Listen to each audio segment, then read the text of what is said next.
الحلقة ال15 من المداح النهاردة ما فيهاش يما ارحميني.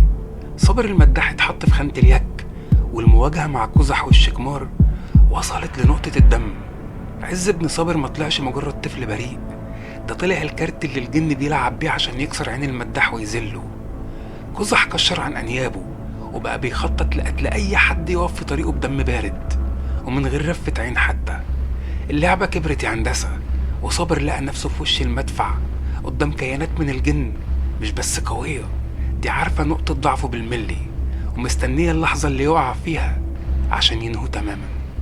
الصدمة الحقيقية بقى كانت في عز، الطفل اللي مفروض يكون حتة من قلب صابر طلع هو البوابة اللي ممكن تفتح أبواب الجحيم على الأرض. صابر اكتشف إن في سر أسود مدفون من سنين، وإن الجن ليهم يد في كل نفس ابنه بيتنفسه. الموضوع ما طلعش صدفة، ده فخ منصوب للمداح من قبل ابنه حتى ما يتولد.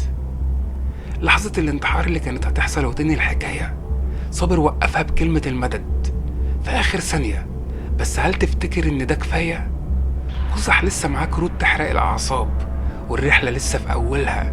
اللي حصل ده كان مجرد تسخين للي جاي من جحيم.